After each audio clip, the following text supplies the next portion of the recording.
Pokemon. The never-ending pursuit of animal captivity. Sorry, Nita. I mean, PETA. Every man-child I know still clings to this series, and I am no different. Though I'd like to argue that, although I may share traits with them, I am not a man-child. But that's for another episode. Today, I'm going to present to you my top 5 Pokemon evolutions. Number 5.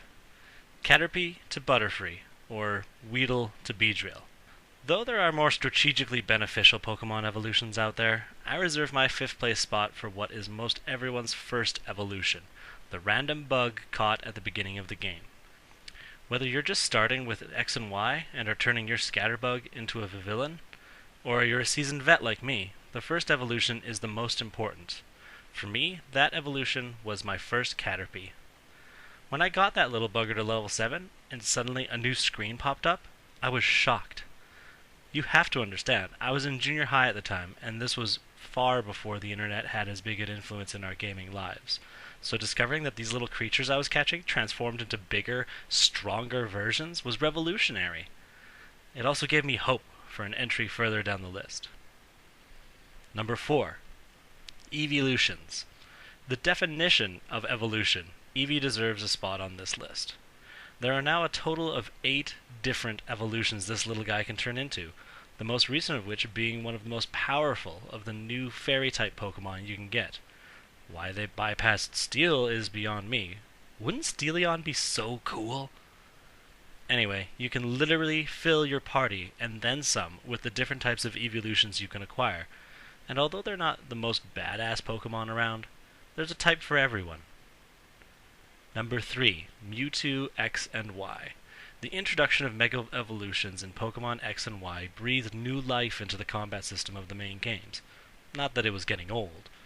It was a refinement and enhancement on previously forgotten Pokemon, like with Mawile, or a bolstering of a popular series favorite, like Lucario. Mewtwo, of course, is the series badass, and despite grievances some may have, I think his Mega Evolutions are both awesome.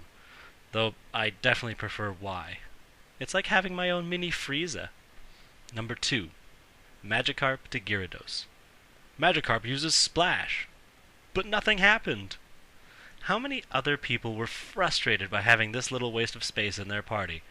It was definitely a huge surprise for most people when the little carp that could transformed into one of the coolest Dragon-type Pokemon in the first generation. A brilliant design choice by Game Freak, and a touching nod to an ancient Japanese folktale. They later tried to recreate this phenomenon with Phoebus, the ugliest Pokemon ever, turning into Melodic, the most beautiful Pokemon ever, but I don't think it left as large an impression as Magikarp did. Sometimes I liken myself to a Magikarp, struggling against all odds and hoping to one day grow into a dragon, forged by my strength and perseverance. Number 1. Charmander to Charizard. This one is my number 1, the same reason as a lot of my other lists, sentimental value. Once again, in the pre-Facebook world, there was this game. Everybody was playing it. It was so cool. You trained cool monsters to battle, and could even battle with your friends by hooking up your Game Boys. Remember those things? You could stop a car rolling down a hill with one of those.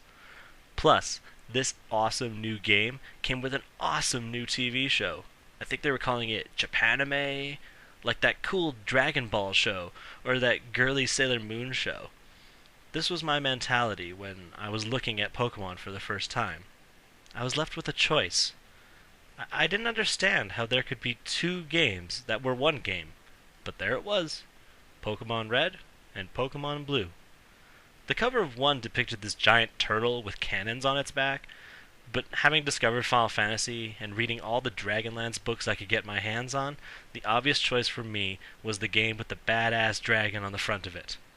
I thought, surely this is the monster you get to start with, and that your decision here changes everything forever. I was then sorely disappointed when the first Pokemon offered to me by Professor Oak were Bulbasaur, Charmander, and Squirtle.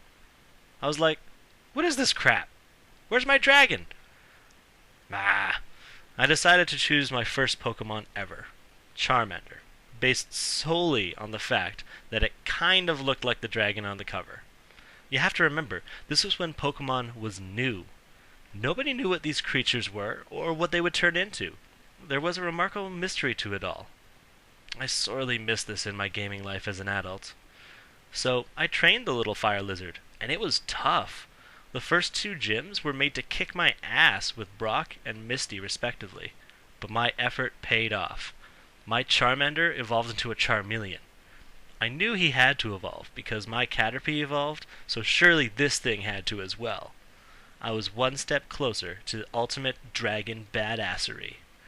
I clearly remember the excitement I felt when Charmeleon decided to evolve again after what felt like an eternity, and my patience was rewarded. I had earned myself the dragon on the cover.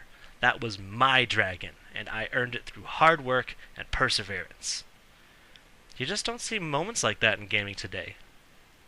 Is it because I've become a cynical adult with adult responsibilities like work, debt, bills, and relationships?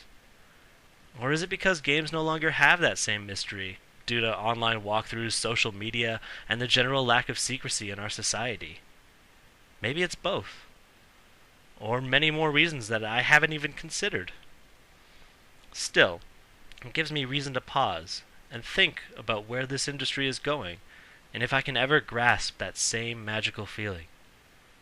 Maybe that magic is gone for me, and it's time for a new generation to experience a new kind of magic. Maybe I too have finally evolved. Thanks for watching. Please like, subscribe, follow, or contribute any other form of social media vindication you can. Let me know your thoughts in the comments section, or tell me your favorite story from your gaming past. I'd love to hear it. And as always, remember, next time somebody takes your picture, say Fuzzy Pickles.